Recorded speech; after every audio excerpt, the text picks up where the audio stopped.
भीम के अंत्येष्टि संस्कार की सामग्री लेकर युधिष्ठिर आदि का उनके पास आना और भीष्म का श्री कृष्ण आदि से देह त्याग की अनुमति लेना। वैशंपायन जी कहते हैं, राजन, हस्तिनापुर में जाने के बाद कुंती नंदन युधिष्ठिर ने नगर और प्रांत के लोगों का यथोचित सम्मान किया तथा उन्हें अपने-अपने घर जाने की आज्ञा दी। इसके बाद जिन स्त्रियों के पति और पुत्र युद्ध में मारे गए थे, उन सबको बहुत सा धन देकर धैर्य बंधाया। तदनंतर युधिष्ठिर का राज्य सिंहासन के ऊपर अभिषेक किया गया और उन्होंने मंत्री आदि समस्त प्रकृतियों को अपने-अपने पद पर स्थापित करके वेदवेता एवं गुणवान ब्राह्मणों से उत्तम आशीर्वाद ग्रहण किया। तत्पश्चात राजा युधिष्ठिर ने 50 दिनों तक हस्तिनापुर में रहने के बाद जब सूर्य देव को दक्षिणायन से निवृत्त होकर उत्तरायण में आए देखा, तो उन्हें कुरुश्रेष्ठ भीष्म जी की मृत्यु का स्मरण हो आया और वे यज्ञ कराने वाले ब्राह्मणों के साथ हस्तिनापुर से चलने को उद्यत हुए। जाने के पहले उन्होंने भीष्म जी का अंत्येष्टि संस्कार करने के लिए घृत, माला, सुगंधित द्रव्य, रेशमी वस्त्र, चंदन, काला अगुरु, अच्छे-अच्छे फूल तथा नाना प्रकार के रत्न आदि सामग्री भेज दी।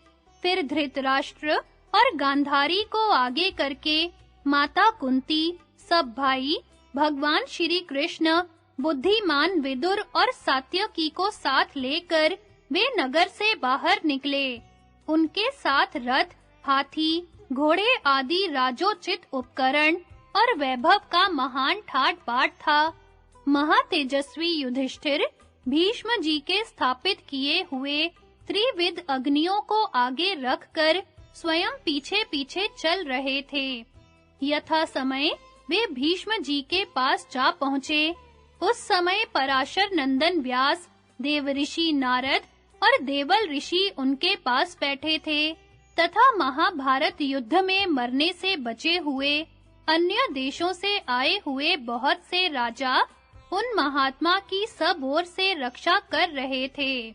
धर्मराज युधिष्ठिर ने भीष्म नंदन सहित बाकी महर्षियों आदि को भी प्रणाम किया। इसके बाद वे ऋषियों से घिरे हुए पितामह के पास जाकर बोले, दादाजी, मैं युधिष्ठिर आपकी सेवा में उपस्थित हूँ और आपके चरणों में प्रणाम करता हूँ।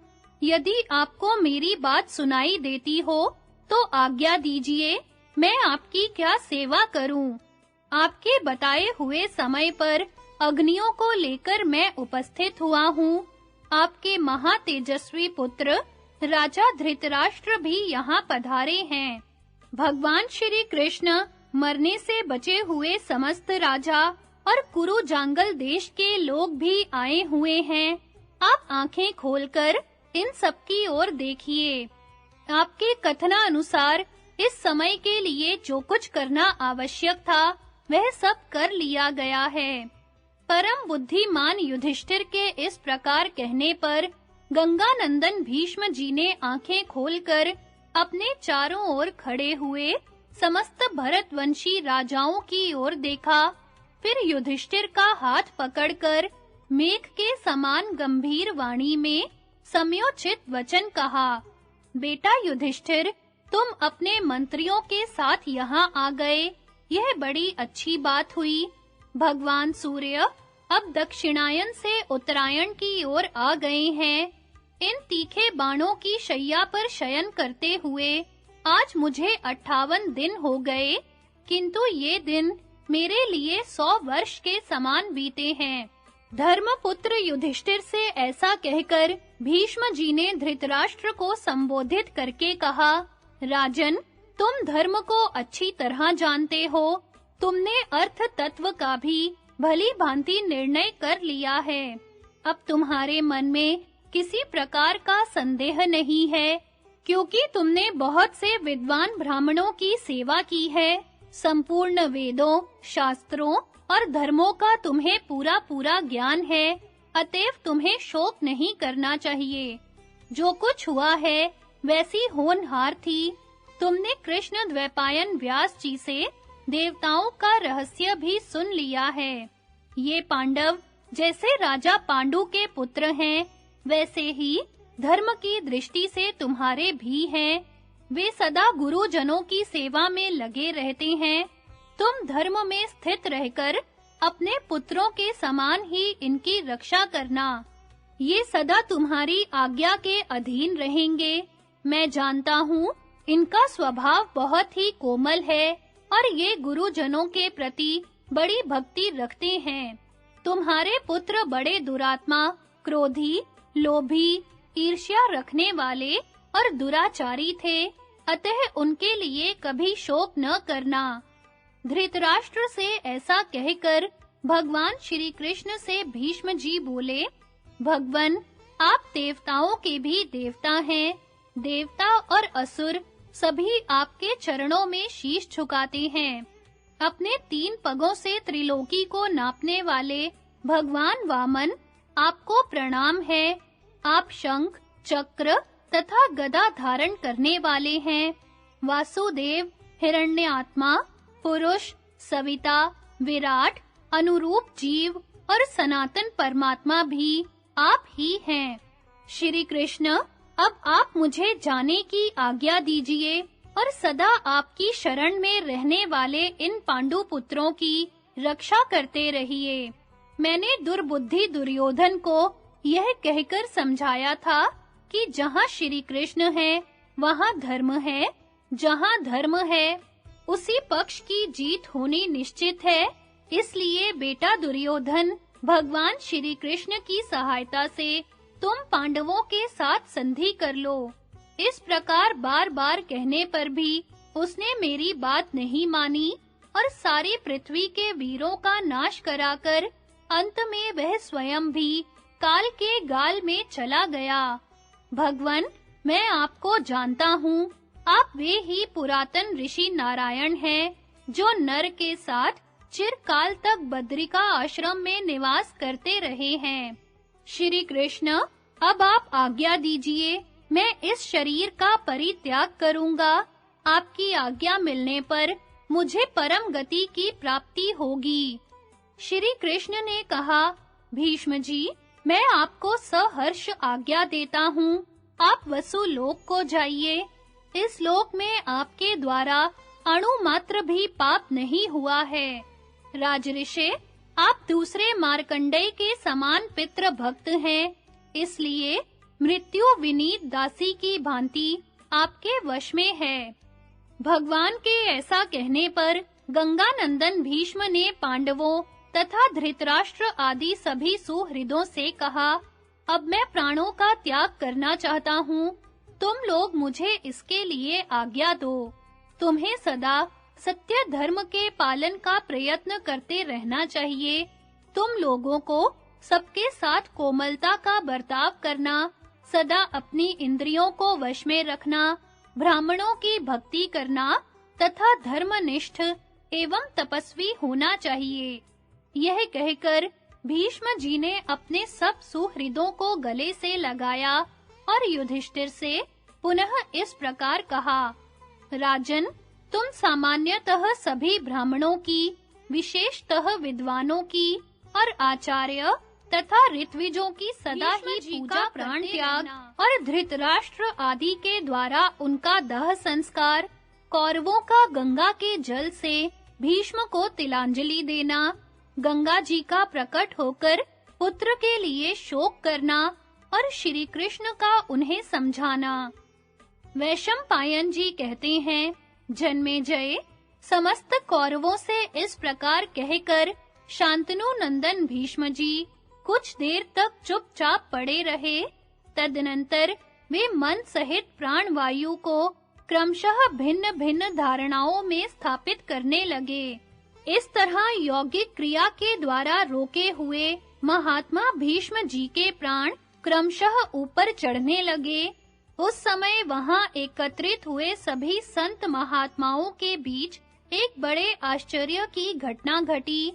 व्यास आदि सब महर्षियों ने देखा कि शांतनु नंदन भीष्म का प्राण उनके जिस अंग को त्याग कर ऊपर उठता था, उस अंग के बाण अपने आप निकल जाते और उनका घाव भर जाता था। इस प्रकार सबके देखते-देखते भीष्म जी का शरीर क्षण भर में बाण से रहित हो गया। यह देखकर श्री कृष्ण और व्यास आदि महर्षियों को बड़ा विस्मय हुआ। भीष्म जी ने अपने देह के सभी द्वारों को बंद करके प्राणों को सब ओर से रोक लिया था, इसलिए वह उनका मस्तक फोड़कर आकाश में चला गया। उस समय देवताओं ने दुंदुभी बजाई और फूलों की वर्षा की। वे भीष्म जी को साधुवाद देने लगे। इस प्रकार भरत वंश का भार वहन करने वाले शांतनु नंदन भीष्म जी काल के अधीन हुए। तदनंतर बहुत से काष्ठ और नाना प्रकार के सुगंधित द्रव्य लेकर महात्मा पांडव, विदुर और युयुत्सु ने चिता तैयार की और बाकी लोग अलग खड़े होकर देखते रहे। तत्पश्चात युधिष्ठिर और विदुर जी ने भीष्म जी को चिता पर सुलाकर उन्हें रेशमी वस्त्रों और फूलों की मालाओं से ढक दिया। उस समय युयुत्सु ने उनके ऊपर छत्र लगाया। भीमसेन तथा अर्जुन श्वेत चमर और व्यजन डुलाने लगे। माद्री कुमार नकुल और सहदेव ने पगड़ी हाथ में लेकर भीष्म जी के मस्तक पर रखी। कुरुकुल की स्त्रियां ताड़ के पंखे लेकर चारों ओर से उन्हें हवा करने लगी। फिर पांडवों ने विधि पूर्वक समयोचित पितृमेध किया और भीष्म के शव का संस्कार करते हुए अग्नि में बहुत सी आहुतियां डाली। फिर धृतराष्ट्र आदि सब कौरवों ने उस जलती हुई चिता की प्रदक्षिणा की। इस प्रकार भीष्म जी का दाह संस्कार करके समस्त कौरव अपने कुल की स्त्रियों को साथ लेकर ऋषि मुनियों से सेवित परम पवित्र भगीरथी के तट पर गए। वहां पहुंचकर सब लोगों ने विधि पूर्वक महात्मा भीष्म को जलांजलि दी। उस समय अपने पुत्र भीष्म को जलांजलि देने का कार्य पूरा हो जाने पर भगवती भगीरथी जल के ऊपर प्रकट हुई और शोक से विकल हो कौरवों से रो कर कहने लगी, प्रिय पुत्रों, मेरी बात सुनो। भीष्म राजोचित सदाचार से संपन्न थे। उनकी बुद्धि बड़ी पवित्र थी और उनका जन्म भी बहुत उत्तम कुल में हुआ था। वे कुरुकुल के वृद्ध पुरुषों का सत्कार करने वाले और अपने पिता के बड़े भक्त थे। उन्होंने अपने जीवन में महान व्रत का पालन किया था। जमदग्नि कुमार परशुराम जी भी अपने दिव्य अस्त्रों के द्वारा उन्हें परास्त नहीं कर सके थे, किंतु वे ही पराक्रमी भीष्म शिखंडी के हाथ से मारे गए। यह कितने दुख की बात है। अवश्य ही मेरा हृदय पत्थर का बना हुआ है, तभी तो अपने प्यारे पुत्र को जीवित न देखकर भी यह फट नहीं जाता। काशीपुरी के स्वयंवर में समस्त क्षत्रिय राजा एकत्र हुए थे, किंतु भीष्म ने अकेले ही उन सबको जीतकर काशी राज की कन्याओं का अपहरण किया था। बल में जिनकी समानता करने वाला इस पृथ्वी पर दूसरा कोई वीर नहीं है, उन्हीं को शिखंडी के हाथ से मारे गए सुनकर आज मेरी छाती क्यों नहीं फट जाती। ऐसी बातें कहकर जब गंगा जी बहुत विलाप करने लगी, तो भगवान श्री कृष्ण ने उन्हें समझाते हुए कहा, कल्याणी, धैर्य धारण करो, शोक त्याग दो। तुम्हारे पुत्र भीष्म जी अत्यंत उत्तम लोक में गए हैं, इसमें तनिक भी संदेह न करो। वे महातेजस्वी वसु थे। वशिष्ठ मुनि के शाप से उन्हें मनुष्य योनि में जन्म लेना पड़ा था। उनके लिए तुम्हें शोक नहीं करना चाहिए। उन्होंने सम्रांगण में क्षत्रिय धर्म के अनुसार युद्ध किया था। वे अर्जुन के द्वारा मारे गए हैं। शिखंडी के हाथ से उनकी मृत्यु नहीं हुई है। देवी, तुम्हारे पुत्र कुरुश्रेष्ठ भीष्म जब हाथ में धनुष बाण लिए रहते, उस समय साक्षात इंद्र भी उन्हें मारने में समर्थ नहीं हो सकते थे। वे तो अपनी इच्छा से ही शरीर त्याग कर दिव्य लोक में गए हैं। संपूर्ण देवता मिलकर भी युद्ध में उन्हें मारने की शक्ति नहीं रखते थे, इसलिए तुम उनके लिए शोक मत करो। वे वसुओं के स्वरूप को प्राप्त हुए हैं, उनकी चिंता छोड़ दो। वैशंपायन जी कहते हैं, जन्मेजय, भगवान श्री कृष्ण और व्यास ने जब इस प्रकार समझाया, तो नदियों में श्रेष्ठ गंगा जी शोक छोड़कर पानी में उतर गईं और श्री कृष्ण आदि सब लोग गंगा जी का सत्कार करके उनकी आज्ञा ले वहां से लौट आए। अनुशासन पर्व महाभारत अश्वमेधिक पर्व। युधिष्ठिर का शोक करना, श्री कृष्ण का उन्हें सांत्वना देना और व्यास जी का युधिष्ठिर को समझाते हुए राजा मरुत की कथा सुनाना। नारायणं नमस्कृत्य नरं चैव नरोत्तमं देवीं सरस्वतीं व्यासं ततो जयमुदीरयेत्। अंतर्यामी नारायण स्वरूप भगवान श्री कृष्ण, उनके सखा नर रत्न अर्जुन, उनकी लीला प्रकट करने वाली भगवती सरस्वती और उसके वक्ता भगवान व्यास को नमस्कार करके आसुरी संपत्तियों का नाश करके अंतःकरण पर विजय प्राप्त कराने वाले महाभारत ग्रंथ का पाठ करना चाहिए। वैशंपायन जी कहते हैं, जन्मेजय, भीष्म को जलांजलि दे लेने के पश्चात महाराज धृतराष्ट्र को आगे करके महाबाहु युधिष्ठिर पानी से बाहर निकले। उस समय उनकी संपूर्ण इंद्रियां शोक से व्याकुल हो रही थी। बाहर आने पर वे दोनों नेत्रों से आंसू की धारा बहाते हुए गंगा जी के तट पर गिर पड़े। राजा को इतना दीन और हतोत्साह देखकर पांडव फिर शोक में डूब गए और उन्हीं के पास बैठे रहे। तब भगवान श्री कृष्ण ने कहा, राजन, यदि मनुष्य मरे हुए प्राणी के लिए अपने मन में अधिक शोक करता है, तो उसके परलोकवासी पिता पितामह आदि बहुत संतप्त होते हैं। इसलिए आप बड़ी-बड़ी दक्षिणा वाले नाना प्रकार के यज्ञों का अनुष्ठान करके सोम रस से देवताओं को और स्वधा के द्वारा पितरों को तृप्त कीजिए। आपने तो जानने योग्य तत्व का ज्ञान प्राप्त किया है, करने योग्य कार्यों को पूर्ण कर लिया है तथा भीष्म, व्यास, नारद और विदुर जी के मुंह से राजा के धर्मों का श्रवण किया है। अतः आपको मूढ़ पुरुषों के समान शोक नहीं करना चाहिए। उठिए और अपने पिता पितामहों के बर्ताव का अनुसरण करते हुए राज्य का भार संभालिए। महाराज, जैसी होनहार थी वैसा ही सब कुछ हुआ है, अतः शोक त्याग दीजिए। इस युद्ध में जो लोग मारे गए हैं उन्हें अब आप फिर नहीं देख सकते।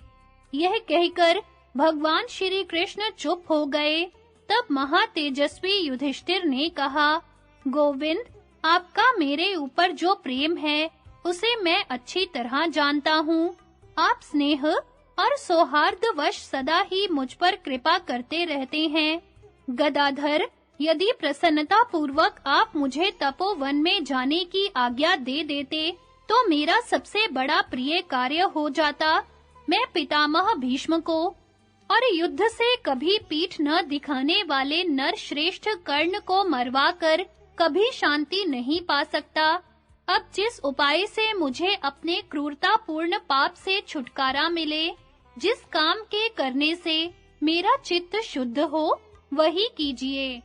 कुंती नंदन युधिष्ठिर को ऐसी बातें करते देख व्यास जी ने कहा, तात, तुम्हारी बुद्धि अभी शुद्ध नहीं हुई। तुम पुनः बालकों की भांति मोह में पड़ गए। हम लोगों का बार-बार समझाना व्यर्थ का प्रलाप सिद्ध हो रहा है। अब हम किस लायक रह गए? युद्ध से ही जिनकी जीविका चलती है, उन क्षत्रियों के धर्म तुम्हें भली भांति विदित है। जैसा बर्ताव करने से राजा को मानसिक चिंता से ग्रस्त नहीं होना पड़ता, वह भी तुमसे छिपा नहीं है। मैंने भी अनेकों बार तुम्हारे संदेहों का निवारण किया है। इसके सिवा तुम संपूर्ण राजधर्म और दान धर्म को भी सुन चुके हो।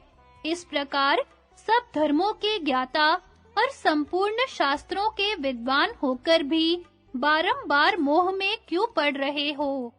युधिष्ठिर, मुझे तो ऐसा जान पड़ता है कि तुम्हारी बुद्धि ठीक नहीं है। अच्छा, यदि अंततो गत्वा तुम अपने को ही युद्ध रूप पाप कर्म की जड़ मानते हो, तो वह उपाय भी सुनो जिससे उस पाप का नाश हो सकता है। जो मनुष्य पाप करते हैं, वे तपस्या, यज्ञ और दान के द्वारा ही अपना उद्धार करते हैं। इन्हीं कर्मों से पापियों की शुद्धि होती है। यज्ञों से ही देवताओं का महात्म्य अधिक हुआ है और बल से दानवों को परास्त किया गया है। भगवान राम ने तथा दुष्यंत और शकुंतला के पुत्र तुम्हारे पूर्व पितामह राजा भरत ने जिस प्रकार अश्वमेध यज्ञ का अनुष्ठान किया था, उसी प्रकार तुम भी नाना प्रकार की दक्षिणा देकर तथा बहुत से मनोवांछित पदार्थ, अन्न और धन आदि खर्च करके अश्वमेध यज्ञ करो। युधिष्ठिर ने कहा, विप्रवर, इसमें संदेह नहीं कि अश्वमेध यज्ञ राजा को पवित्र कर सकता है, किंतु इसके संबंध में मैं अपना एक हार्दिक अभिप्राय आपके सामने प्रकट करना चाहता हूँ, उसे सुनिए। अपने जाति भाइयों का यह महान संहार कराने के बाद अब मेरे पास दक्षिणा में देने के लिए धन नहीं रह गया है, अतः इस समय मैं थोड़ा सा भी दान करने में असमर्थ हूँ। यहाँ जो राजकुमार उपस्थित हैं, ये सभी संकट में पड़े हुए हैं। इनके शरीर का घाव भी अभी सूखने नहीं पाया है, अतः इनसे भी मैं धन की याचना नहीं कर सकता। सारी पृथ्वी का नाश कराकर यूं ही मैं शोक में डूबा हुआ हूँ। अब इन बेचारों से किस तरह वसूल करूं? दुर्योधन ने धन के लोभ से समस्त भूमंडल का संहार कराया, किंतु धन मिलना तो दूर रहा, उसका अपना खजाना भी खाली हो गया।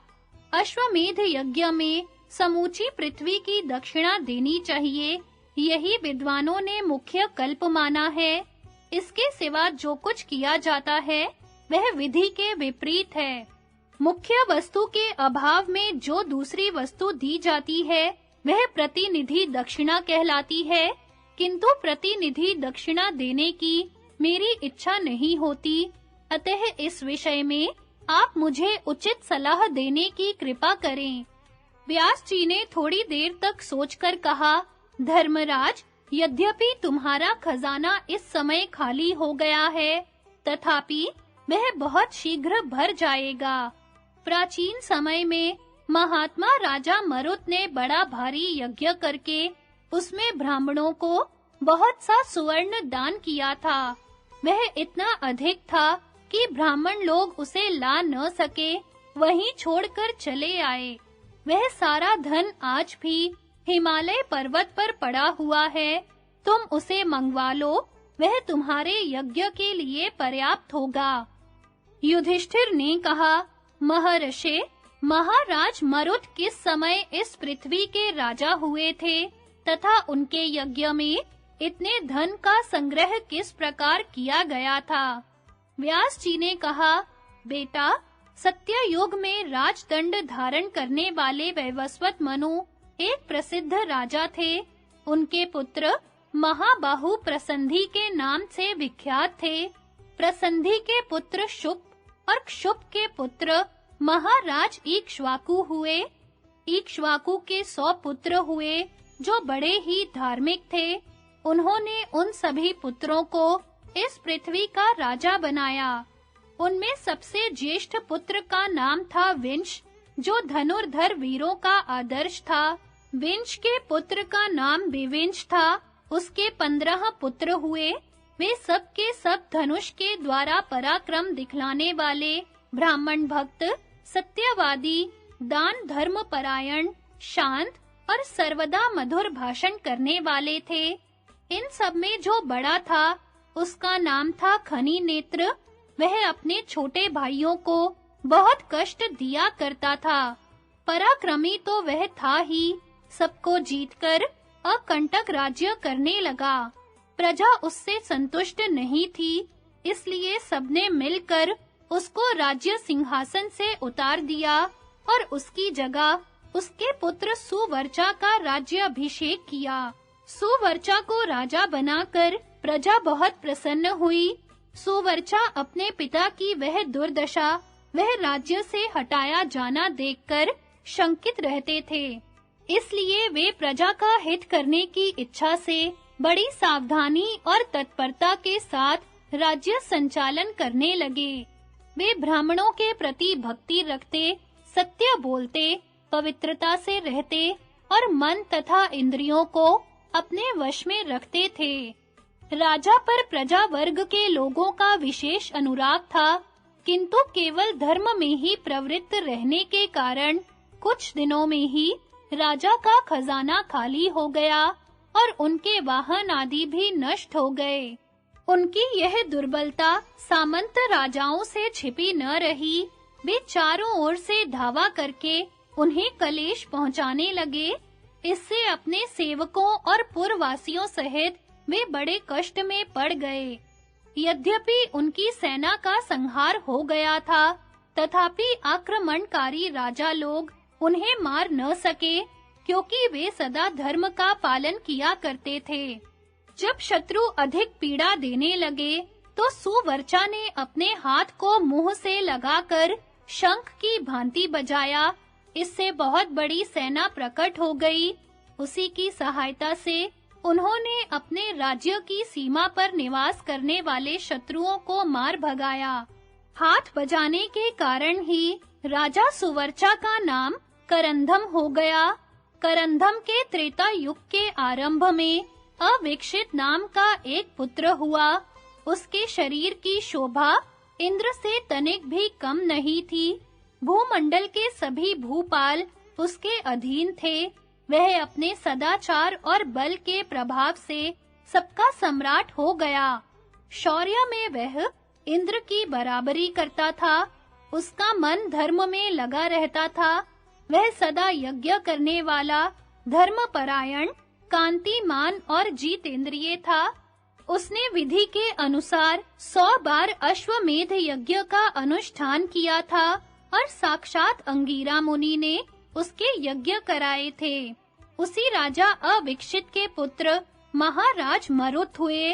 वे गुणों में अपने पिता से बढ़े चढ़े थे। उन्हें धर्म के तत्व का ज्ञान था। वे महान यशस्वी एवं चक्रवर्ती राजा थे। वे साक्षात दूसरे विष्णु के समान माने जाते थे। उन्होंने यज्ञ कराने की इच्छा से सोने के हजारों बर्तन बनवाए थे। हिमालय के उत्तरी भाग में मेरु पर्वत के पास एक महान सुवर्णमय पर्वत है। उसी के निकट उन्होंने यज्ञशाला बनवाई और वहीं यज्ञ का कार्य आरंभ किया। उन्होंने अनेकों सुनार बुलाकर बहुत से सुवर्णमय कुंड, सोने के बर्तन, थाली और आसन तैयार कराए। सब सामग्री तैयार हो जाने पर धर्मात्मा राजा मरुत ने अन्य राजाओं के साथ विधि प्रेरणा से बृहस्पति का मनुष्य के यज्ञ न कराने की प्रतिज्ञा करना, मरुत का नारद जी की आज्ञा से संवर्तक के पास जाना और उन्हें यज्ञ के लिए राजी करना। युधिष्ठिर ने पूछा, तपोधन, राजा मरुत का पराक्रम कैसा था? उन्हें इतने सुवर्ण की प्राप्ति किस तरह हुई? इस समय वह धन किस स्थान पर पड़ा हुआ है और हम लोग उसे कैसे प्राप्त कर सकते हैं? व्यास जी ने कहा, राजन, महर्षि अंगिरा के 2 पुत्र हैं। एक महान तेजस्वी बृहस्पति और दूसरे तपस्या के धनी संवर्त मुनि। ये दोनों व्रत का पालन करने में एक समान उत्साही थे, किंतु आपस में बड़ी लाग डांट रखते थे। बृहस्पति अपने छोटे भाई संवर्त को बारंबार सताया करते थे। बड़े भाई के अनुचित बर्ताव से तंग आकर संवर्त धन दौलत का मोह छोड़ घर से निकल गए और दिगंबर होकर वन में रहने लगे। इसी समय इंद्र ने समस्त असुरों को जीतकर त्रिभुवन का साम्राज्य प्राप्त किया और अंगिरा के ज्येष्ठ पुत्र बृहस्पति को अपना पुरोहित बना लिया। इसके पहले अंगिरा के यजमान राजा करंदम थे। उनके समान बलवान, सदाचारी और पराक्रमी कोई नहीं था। उन्होंने अपने गुणों के प्रभाव से संपूर्ण राजाओं को वश में कर लिया था। कहते हैं वे इस मानव शरीर के साथ ही स्वर्ग लोक को चले गए थे। तत्पश्चात उनके पुत्र अविक्षित इस पृथ्वी के राजा हुए, जो ययाति के समान धर्मज्ञ थे। वे पराक्रम और गुणों में अपने पिता के ही समान थे। उन्हीं के पुत्र राजा मरुत थे, जिनका पराक्रम इंद्र के समान था। महाराज मरुत और देवराज इंद्र, ये दोनों एक दूसरे से हमेशा लाग डांट रखते थे। मरुत बड़े पवित्र और गुणवान थे। इंद्र प्रत्येक बात में उनसे बढ़ने का प्रयत्न करते थे, किंतु कभी भी उन्हें सफलता न मिली। जब किसी तरह वे बढ़ न सके, तो बृहस्पति को बुलाकर देवताओं के सामने उनसे इस प्रकार कहने लगे, बृहस्पति जी, यदि आप मेरा प्रिय करना चाहते हैं, तो राजा मरुत का यज्ञ अथवा श्राद्ध न कराइएगा। एकमात्र मैं ही तीनों लोकों का स्वामी और देवताओं का इंद्र हूँ। मरुत तो केवल पृथ्वी के राजा हैं। आप मरुत को त्याग कर मुझे अपना यजमान बनाइए, या मुझे छोड़कर राजा मरुत को। इंद्र के इस प्रकार कहने पर बृहस्पति ने थोड़ी देर सोचकर उत्तर दिया, देवराज, तुम संपूर्ण जीवों के स्वामी हो। तुम्हारे ही आधार पर समस्त लोक टिके हैं। तुमने नमूची, विश्वरूप और बल नामक दैत्य का संहार किया है। तुम देवताओं में अद्वितीय वीर हो। पृथ्वी और स्वर्ग का तुम ही सदा पालन करते हो। तुम्हारा पुरोहित होकर मैं मरण धर्मा मरुत का यज्ञ कैसे करा सकता हूँ? तुम धैर्य रखो। मैं अब किसी भी मनुष्य के यज्ञ में कभी भी स्नुवा नहीं ग्रहण करूँगा। आग चाहे ठंडी हो जाए, पृथ्वी उलट जाए और सूर्य देव प्रकाश करना छोड़ दे, किंतु मेरी यह सच्ची प्रतिज्ञा कभी नहीं टल सकती। राजा मरुत ने जब यह सुना कि अंगिरा के पुत्र बृहस्पति जी ने मनुष्य के यज्ञ न कराने की प्रतिज्ञा कर ली है, तो उन्होंने एक महान यज्ञ का आयोजन किया। मन ही मन उस यज्ञ का संकल्प करके वे बृहस्पति जी के पास गए और विनीत भाव से बोले, भगवन, मैंने पहले एक बार आकर जो आपसे यज्ञ के विषय में सलाह ली थी और आपने जिसके लिए मुझे आज्ञा दी थी, उस यज्ञ को अब मैं प्रारंभ करना चाहता हूँ। आपके कथनानुसार मैंने सब सामग्री एकत्रित कर ली है। इसके सिवा मैं आपका पुराना यजमान भी हूँ, इसलिए चलकर मेरा यज्ञ करा दीजिए। बृहस्पति जी ने कहा, राजन, अब मैं तुम्हारा यज्ञ कराना नहीं चाहता। देवराज इंद्र ने मुझे अपना पुरोहित बना लिया है और मैंने भी उनके सामने प्रतिज्ञा कर ली है कि मनुष्यों के यज्ञ नहीं कराऊंगा। मरुत ने कहा, विप्रवर, मैं आपके पिता के समय से ही आपका यजमान हूँ तथा आपका विशेष सम्मान करता हूँ। आप मुझे स्वीकार कीजिए। बृहस्पति जी ने कहा, मरुत, जो कभी मृत्यु के वश में नहीं होते, उन देवताओं का यज्ञ कराने के बाद अब मैं मरण धर्मा मनुष्यों का यज्ञ कैसे कराऊंगा? तुम दूसरे किसी को अपना पुरोहित बना लो। आज से मैं तुम्हारे यज्ञ में हाथ नहीं डालूंगा। बृहस्पति जी से ऐसा उत्तर पाकर महाराज मरुत को बड़ा संकोच हुआ। वे बहुत खिन्न होकर लौटे जा रहे थे। उसी समय रास्ते में उन्हें नारद जी दिखाई पड़े। उनके पास जाकर राजा मरुत न्यायानुसार हाथ जोड़कर खड़े हो गए। तब नारद जी ने उनसे कहा, राजऋषि, तुम अधिक प्रसन्न नहीं दिखाई देते। कहो, तुम्हारे यहाँ कुशल तो है ना? और किस कारण तुम्हें यह खेद का अवसर प्राप्त हुआ। देवऋषि नारद के इस प्रकार पूछने पर राजा मरुत ने उपाध्याय से बिछोह होने का सारा समाचार उन्हें कह सुनाया। वे बोले, नारद जी, मैं अंगीरा के पुत्र देवगुरु बृहस्पति के पास गया था। मेरा विचार था कि उन्हें अपने यहाँ यज्ञ कराने के लिए ऋत्विज बनाऊं, किंतु उन्होंने मेरी प्रार्थना स्वीकार नहीं की और इनकार कर दिया। वे मेरे गुरु थे, किंतु आज उन्होंने मुझमें मरण धर्मा मनुष्य होने का दोष बताकर मेरा सर्वथा परित्याग कर दिया है। इसलिए अब मैं जीवित नहीं रहना चाहता। राजा मरुत के ऐसा कहने पर देवऋषि नारद ने अपनी अमृतमयी वाणी के द्वारा उन्हें जीवन प्रदान करते हुए से कहा, राजन, अंगीरा के द्वितीय पुत्र संवर्त बड़े धार्मिक हैं। वे दिगंबर होकर संपूर्ण दिशाओं में भ्रमण कर रहे हैं। यदि बृहस्पति तुम्हें अपना यजमान बनाना नहीं चाहते, तो तुम उन्हीं के पास चले जाओ। वे प्रसन्नता पूर्वक तुम्हारा यज्ञ करा देंगे। मरुत ने पूछा, देवर्षि, आपने यह बात बताकर मुझे जिला दिया। अब यह भी बताने की कृपा कीजिए कि मैं संवर्त मुनि का दर्शन कहाँ कर सकूंगा और मुझे उनके साथ कैसा बर्ताव करना होगा। नारद जी ने कहा, महाराज, वे इस समय काशीपुर में विश्वनाथ जी के दर्शन की इच्छा से पागल का सा वेश धारण किए बड़े मौज से घूम रहे हैं। तुम विश्वनाथपुरी के प्रवेश द्वार पर पहुंचकर वहां कहीं से एक मुर्दा लाकर रख देना।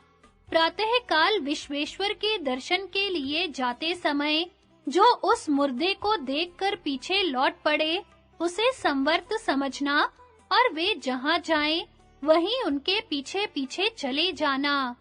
जब वे किसी एकांत स्थान में पहुंचे, तो हाथ जोड़कर उनके शरणापन्न हो जाना। यदि पूछें, किसने तुम्हें मेरा पता बताया है, तो कह देना कि नारद जी ने बतलाया है। यह सुनकर राज ऋषि मरुत ने बहुत अच्छा कहकर उनसे जाने की आज्ञा ली और वे वाराणसीपुरी की ओर चल दिए। वहां जाकर नारद जी के कथन का स्मरण करते हुए उन्होंने काशीपुर के द्वार पर एक मुर्दा लाकर रख दिया। इसी समय विप्रवर संवर्त भी वहां आए, किंतु उस मुर्दे को देखकर सहसा पीछे लौट पड़े। यह देखकर राजा मरुत संवर्त मुनि से शिक्षा लेने के लिए हाथ जोड़े उनके पीछे-पीछे गए।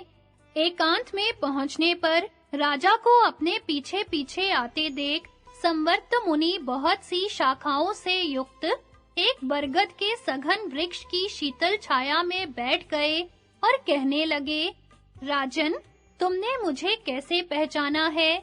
किसने तुम्हें मेरा परिचय दिया है? यदि सच-सच बता दोगे तो तुम्हारे सब मनोरथ पूर्ण होंगे, और यदि झूठ बोलोगे तो तुम्हारे मस्तक के सैकड़ों टुकड़े हो जाएंगे। नारद जी ने मुझे रास्ते में आपका पता और परिचय दिया है। आप मेरे गुरु अंगीरा के पुत्र हैं। यह जानकर मुझे बड़ी प्रसन्नता हुई है। संवर्त ने कहा, राजन, तुम ठीक कहते हो। नारद को यह मालूम है कि मैं यज्ञ कराना जानता हूँ, किंतु मेरा स्वभाव तो अपनी मौत से काम करने का है। मैं किसी के अधीन नहीं रहता। अतः तुम मुझसे क्यों यज्ञ कराना चाहते हो? मेरे भाई बृहस्पति इस कार्य में पूर्ण समर्थ हैं। आजकल इंद्र के साथ उनका बड़ा मेल जोल है। वे उनके यज्ञ आदि कार्य कराया करते हैं, इसलिए उन्हीं से अपना यज्ञ कराओ। मरुत ने कहा, ब्राह्मण, मैं पहले बृहस्पति जी के ही पास गया था। वहां का समाचार बताता हूँ, सुनिए। वे इंद्र को प्रसन्न रखने की इच्छा से अब मुझे अपना यजमान बनाना नहीं चाहते। उन्होंने स्पष्ट कह दिया है कि अमर यजमान पाकर अब मैं मनुष्यों का यज्ञ नहीं कराऊंगा। साथ ही इंद्र ने मना भी किया है कि आप मरुत का यज्ञ न कराइएगा। इंद्र की इस बात को आपके भाई ने भी स्वीकार कर लिया है, अतः अब मेरी इच्छा है कि मैं भी इंद्र को मात कर दूं और आप ये यज्ञ कराएं। अब बृहस्पति के पास जाने का मेरा विचार नहीं है, क्योंकि बिना अपराध के ही उन्होंने मेरी प्रार्थना ठुकरा दी है। संवर्त ने कहा, राजन, यदि मेरी इच्छा के अनुसार काम करो तो तुम जो कुछ चाहोगे वह सब निश्चय ही पूर्ण होगा। जब मैं तुम्हारा यज्ञ कराऊंगा तो इंद्र और बृहस्पति मेरे साथ द्वेष करेंगे। उस समय तुम्हें मेरे पक्ष का समर्थन करना होगा, किंतु इस बात का मुझे विश्वास कैसे हो कि तुम मेरा साथ दोगे। अतः जैसे भी हो मेरे मन का यह संशय दूर करो, नहीं तो अभी क्रोध में भरकर मैं बंधु बांधवों सहित तुम्हें भस्म कर डालूंगा। मरुत ने कहा, ब्राह्मण, यदि मैं आपका साथ छोड़ दूं तो जब तक सूर्य तपते हों और जब तक पर्वतों की स्थिति बनी रहे तब तक मुझे उत्तम लोकों की प्राप्ति न हो तथा मैं कभी भी अच्छी बुद्धि प्राप्त न कर सकूं। संवर्त ने कहा, राजन, तुम्हारी उत्तम बुद्धि सदा शुभ कर्मों में लगी रहे। अब मेरी बात सुनो, मेरे मन में भी तुम्हारा यज्ञ कराने की इच्छा है, अतः इसके लिए तुम्हें अक्षय धन की प्राप्ति का उपाय बतलाऊंगा। उस धन से तुम गंधर्वों सहित देवताओं और इंद्र को भी नीचा दिखा सकोगे। मैं सच कहता हूँ, मुझको अपने लिए धन अथवा यजमानों के संग्रह का लोभ नहीं है। मैं तो तुम्हारा प्रिय करना चाहता हूँ, अतः निश्चय ही तुम्हें इंद्र की बराबरी में बिठाऊंगा। संवर्त का मरुत को सुवर्ण की प्राप्ति के लिए महादेव जी की नाममयी स्तुति का उपदेश करना, मरुत की संपत्ति से बृहस्पति का चिंतित होना और उनकी प्रेरणा से इंद्र का मरुत के पास अग्नि को भेजना। संवर्त कहते हैं, राजन, हिमालय के पृष्ठ भाग में मृंजवान नामक एक पर्वत है, जहां भगवान शंकर सदा तपस्या किया करते हैं। उस पर्वत पर रुद्रगण, साध्यगण, विश्वेदेव, वसुगण, यमराज, वरुण, अनुचरों सहित कुबेर, भूत, पिशाच, अश्विनी कुमार, गंधर्व, अप्सरा, यक्ष, देव ऋषि, आदित्य, मरुत और यातुधान गण सब ओर से घेर कर उमापति महादेव जी की उपासना करते रहते हैं। उनका श्री विग्रह तेज से जाज्वल्यमान रहता है। संसार का कोई भी प्राणी अपने चर्म चक्षुओं से उनके स्वरूप को नहीं देख सकता। वहां ना तो अधिक गर्मी पड़ती है, ना विशेष ठंडक, ना वायु का प्रकोप होता है, ना सूर्य के प्रचंड ताप का। उस पर्वत के ऊपर किसी को भूख और प्यास नहीं सताती, बुढ़ापा और मृत्यु का प्रवेश नहीं होने पाता तथा दूसरा कोई भय भी नहीं रह पाता। उस पर्वत के चारों ओर सूर्य की किरणों के समान चमकते हुए सुवर्ण के अनेकों शिखर हैं। अस्त्र शस्त्रों से सुसज्जित कुबेर के अनुचर अपने स्वामी का प्रिय करने के लिए उन सुवर्ण शिखरों की सदा रक्षा करते रहते हैं। वहां जाने के बाद तुम पहले भगवान शंकर को नमस्कार करके फिर इस प्रकार स्तुति करना, भगवन, आप रुद्र, शितिकंठ, पुरुष, सुवर्चा, कपर्दी, कराल, हर्यक्ष, वरद, त्र्यक्ष, पूषा के दांत उखाड़ने वाले, वामन, शिव, याम्य, अव्यक्त रूप, सद्वृत, शंकर, क्षेम्य, हरिकेश, स्थाणु, पुरुष, हरिनेत्र, मुंड, क्रुद्ध, उत्तरण, सुतीर्थ, देवदेव, रहंस, उष्णीषी, सुवक्त्र, सहस्त्राक्ष, मीढ़वान, गिरीश, चीरवासा, प्रशांतयति, बिल्वदंड, सिद्ध, सर्वदंडधर, मृगव्याध, महान, धन्वी, भव, वर,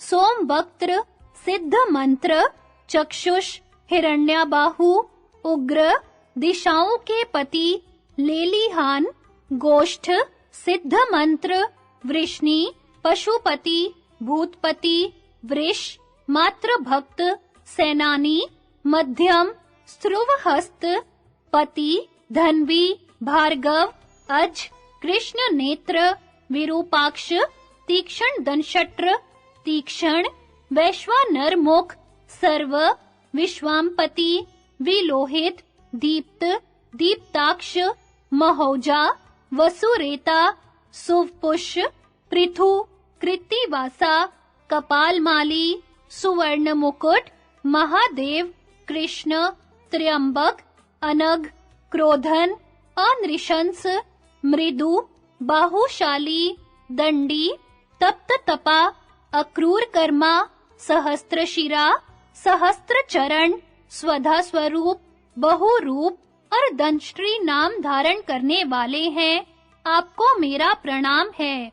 इस प्रकार उन पिनाकधारी महादेव, महायोगी, अविनाशी, हाथ में त्रिशूल धारण करने वाले, वरदायक, त्र्यंबक, भुवनेश्वर, त्रिपुरासुर को मारने वाले, त्रिनेत्रधारी, त्रिभुवन के स्वामी, महान बलवान, सब जीवों की उत्पत्ति के कारण सबको धारण करने वाले, पृथ्वी का भार संभालने वाले, जगत के शासक, कल्याणकारी, सर्वरूप, कल्याण स्वरूप, विश्वेश्वर, जगत को उत्पन्न करने वाले, पार्वती के पति, पशुओं के पालक, विश्वरूप, महेश्वर, विरूपाक्ष, 10 भुजाधारी, अपनी ध्वजा में दिव्य वृषभ का चिन्ह धारण करने वाले, उग्र, स्थाणु, शिव, रुद्र, शर्व, गौरीश, ईश्वर, शितिकंठ, अजन्मा, शुक्र, पृथु, पृथुहर, वर, विश्वरूप, विरूपाक्ष, बहुरूप, उमापति, कामदेव को भस्म करने वाले, हर, चतुर्मुख एवं शरणागत वत्सल महादेव जी को सिर से प्रणाम करके उनके शरणापन्न हो जाना। राजन, वे महान देवता, महावेगवान और महामना है। उनके चरणों में मस्तक झुकाने से तुम्हें सुवर्ण की प्राप्ति होगी। सुवर्ण लाने के लिए तुम्हारे सेवकों को भी वहां जाना चाहिए। संवर्त का यह वचन सुनकर राजा मरुत ने वैसा ही किया। इसी से वे यज्ञ का सारा संभार अलौकिक रूप से करने लगे। उनके कारीगरों ने वहां रहकर सोने के बहुत से पात्र तैयार किए। उधर बृहस्पति ने जब सुना कि राजा मरुत को देवताओं से भी बढ़कर संपत्ति प्राप्त हुई है, तो उन्हें बड़ा दुख हुआ। वे चिंता के मारे पीले पड़ गए और यह सोचकर कि मेरा शत्रु संवर्त बहुत धनी हो जाएगा, उनका शरीर अत्यंत दुर्बल हो गया। देवराज इंद्र ने जब सुना कि बृहस्पति जी अत्यंत संतप्त हो रहे हैं, तो वे देवताओं को साथ लेकर उनके पास गए और इस प्रकार पूछने लगे, विप्रवर, आपको यह मानसिक अथवा शारीरिक दुख कैसे प्राप्त हुआ है, बताने की कृपा कीजिए। मैं आपको दुख देने वालों का नाश कर डालूंगा। बृहस्पति जी ने कहा, इंद्र, लोग कहते हैं कि महाराज मरुत उत्तम दक्षिणाओं से युक्त एक महान यज्ञ की तैयारी कर रहे हैं, तथा यह भी सुनने में आया है कि संवर्त ही आचार्य होकर वह यज्ञ कराएंगे, किंतु मेरी इच्छा है कि संवर्त के आचार्यत्व में उस यज्ञ का अनुष्ठान न होने पावे। इंद्र ने कहा, गुरुदेव, आप तो देवताओं के पुरोहित हैं। आपने जरा और मृत्यु दोनों को जीत लिया है, फिर संवर्त आपका क्या बिगाड़ सकते हैं? बृहस्पति जी ने कहा, देवराज, शत्रुओं की समृद्धि दुख का कारण होती है। मेरा शत्रु संवर्त समृद्धिशाली होना चाहता है। यही सुनकर मैं उदास हो रहा हूँ। तुम कोई ना कोई उपाय करके संवर्त अथवा राजा मरुत को कैद कर लो। यह सुनकर इंद्र ने अग्नि देवता से कहा, अग्निदेव, यहाँ आओ, मैं तुम्हें राजा मरुत के पास भेजता हूँ। उनकी सम्मति लेकर बृहस्पति जी को उनके पास पहुँचा दो। वहाँ जाकर राजा से कहना कि बृहस्पति जी ही आपका यज्ञ कराएंगे तथा वे आपको अमर भी कर देंगे। अग्निदेव ने कहा, मघवन, मैं बृहस्पति जी को मरुत के पास पहुंचा आने के लिए आपका दूत बनकर जाऊंगा और ऐसा करके आपकी आज्ञा का पालन तथा बृहस्पति जी का सम्मान करूंगा। यह कहकर धूममय ध्वजा वाले महात्मा अग्निदेव वहां से चल दिए। उन्हें आते देख मरुत ने संवर्त से कहा, मुने, बड़े आश्चर्य की बात है कि आज अग्निदेव मूर्तिमान होकर यहाँ पधारे हैं। आज हमें इनका साक्षात दर्शन मिला। आप इनके स्वागत के लिए आसन, पाद्य, अर्घ्य और गौ प्रस्तुत कीजिए। अग्नि ने कहा, राजन, मैं आपके दिए हुए पाद्य, अर्घ्य और आसन आदि को पा चुका। इसके लिए आपको धन्यवाद देता हूँ। इस समय मैं इंद्र की आज्ञा से दूत बनकर आपके पास आया हूँ। मरुत ने कहा, अग्निदेव, श्रीमान देवराज सुखी तो है ना? वे मुझसे संतुष्ट तो है ना? संपूर्ण देवता उनकी आज्ञा के अधीन रहते हैं ना? ये सब बातें मुझे ठीक-ठीक बताइए। अग्निदेव ने कहा, राजन, देवराज इंद्र बड़े सुख से हैं और आपके साथ अटूट मैत्री जोड़ना चाहते हैं। संपूर्ण देवता भी उनके अधीन ही हैं। अब उन्होंने जिस काम के लिए मुझे आपके पास पठाया है, उसे सुनिए। वे मेरे द्वारा बृहस्पति जी को आपके पास भेजना चाहते हैं। उन्होंने कहा है, ये ही आपका यज्ञ कराएंगे। आप मरण धर्मा मनुष्य हो, ये आपको अमर बना देंगे। मरुत ने कहा कि मेरा यज्ञ कराने के लिए संवर्त जी यहाँ उपस्थित हैं। बृहस्पति जी के लिए तो मैं हाथ जोड़ता हूँ। वे देवराज इंद्र के पुरोहित हैं। मेरे जैसे मनुष्य का यज्ञ कराना उन्हें शोभा नहीं देगा।